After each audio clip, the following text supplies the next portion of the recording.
അമേരിക്കയും ഇറാനും തമ്മിലുള്ള സംഘർഷ സാധ്യത വീണ്ടും ഉയരുന്ന സാഹചര്യത്തിൽ പശ്ചിമേഷ്യയിലെ രാഷ്ട്രീയ അന്തരീക്ഷം കൂടുതൽ അനിശ്ചിതത്വത്തിലേക്ക് നീങ്ങുകയാണ്.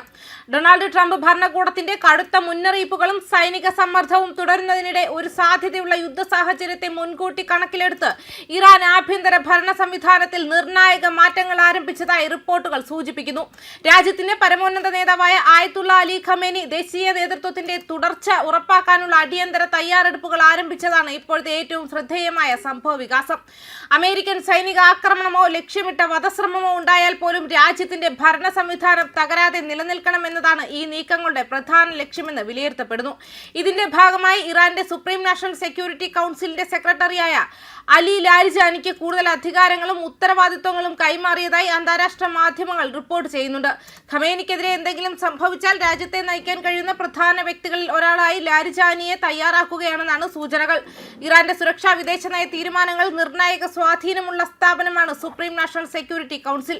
ഈ സ്ഥാപനത്തിന്റെ തലവൻ എന്ന നിലയിൽ ലാരിജാനി ഇപ്പോൾ രാജ്യത്തിന്റെ തന്ത്രപരമായ തീരുമാനങ്ങളുടെ കേന്ദ്ര ബിന്ദുവിലേക്കാണ് എത്തിച്ചേർന്നിരിക്കുന്നത്. ഖമേനിയുടെ വിശ്വസ്ത ഉപദേഷ്ടാവായിരുന്ന അദ്ദേഹം ഇതിനു മുൻപ് പാർലമെന്റ് സ്പീക്കറായി ദീർഘകാലം സേവനമനുഷ്ഠിക്കുകയും ആണവ ചർച്ചകളിൽ പ്രധാന ചർച്ചക്കാരനായി പ്രവർത്തിക്കുകയും ചെയ്തിട്ടുണ്ട്. ഇസ്ലാമിക റവല്യൂഷണറി ഗാർഡ് കോർപ്സിന്റെ സ്ഥാപക അംഗങ്ങളിൽ ഒരാളായ ലാരിജാനി ഇറാന്റെ സ്റ്റേറ്റ് ബ്രോഡ്കാസ്റ്റിംഗ് സംവിധാനത്തിനും നേതൃത്വം നൽകിയിട്ടുണ്ട്. രാഷ്ട്രീയവും മതപരവുമായ സ്വാധീനമുള്ള കുടുംബത്തിൽ നിന്നുള്ള അദ്ദേഹത്തിന്റെ ഉയർച്ച ഇറാന്റെ അധികാര ഘടനയ്ക്കുള്ളിലെ വിശ്വാസ ബന്ധങ്ങളെ പ്രതിഫലിപ്പിക്കുന്നതാണെന്ന് വിദഗ്ധർ വിലയിരുത്തുന്നു. 2008 മുതൽ 2020 വരെ പാർലമെന്റ് സ്പീക്കറായിരുന്ന കാലയളവിൽ അദ്ദേഹം രാജ്യത്തിന്റെ ആഭ്യന്തര രാഷ്ട്രീയത്തിൽ ശക്തമായ സ്വാധീനം ചെലുത്തി. ഇറാന്റെ വിദേശ നയ രൂപീകരണത്തിലും അദ്ദേഹത്തിന്റെ പങ്ക് വർദ്ധിച്ചു. ചൈനയുമായി 25 വർഷത്തെ തന്ത്രപരമായ കരാർ ചർച്ച ചെയ്യുന്നതിൽ അദ്ദേഹം നിർണായക പങ്ക് വഹിച്ചു.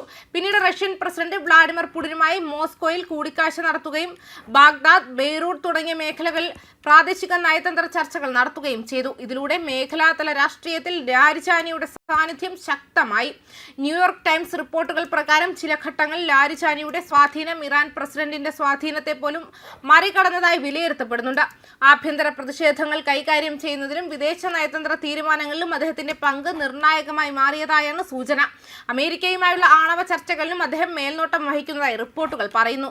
യുദ്ധ സാഹചര്യം ഉണ്ടായാൽ ആഭ്യന്തര സുരക്ഷ ഉറപ്പാക്കുന്നതിനായി പ്രത്യേക സേനാ യൂണിറ്റുകളും ബാസിസ്റ്റ് മിലിഷ്യയും നഗരങ്ങളിൽ വിന്യസിക്കാനുള്ള പദ്ധതികളും തയ്യാറാക്കിയിട്ടുണ്ടെന്നാണ് റിപ്പോർട്ടുകൾ.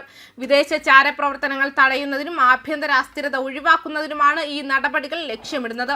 ഈ എല്ലാ നീക്കങ്ങളും ഇറാൻ ഇപ്പോൾ പ്രതിരോധ നിലയിലേക്ക് മാറിയിരിക്കുകയാണെന്നാണ് സൂചിപ്പിക്കുന്നത്. യുദ്ധസാധ്യതയെ നേരിടുന്നതിനൊപ്പം ഭരണ തുടർച്ച ഉറപ്പാക്കാനും ആഭ്യന്തര സ്ഥിരത നിലനിർത്താനും ശ്രമിക്കുന്ന ഒരു രാഷ്ട്രത്തിന്റെ തന്ത്രപരമായ സമീപനമാണിത്. അതേസമയം ജനീവയിൽ നടക്കാനിരിക്കുന്ന പുതിയ ആണവ ചർച്ചകൾ സംഘർഷം കുറയ്ക്കാനുള്ള അവസരമായി കണക്കാക്കപ്പെടുന്നു. അവസാനമായി നോക്കുമ്പോൾ അലി ലാരിജാനിയുടെ ഉയർച്ച ഒരു വ്യക്തിയുടെ രാഷ്ട്രീയ വളർച്ച മാത്രമല്ല, സാധ്യതയുള്ള ഒരു വലിയ സംഘർഷത്തിന് മുൻപ് ഇറാൻ തന്റെ ഭരണ സംവിധാനത്തെ പുനഃസംഘടിപ്പിക്കുന്നതിന്റെ അടയാളമാണ്. ന്യൂസ് ഡെസ്ക് കർമ്മ ന്യൂസ്.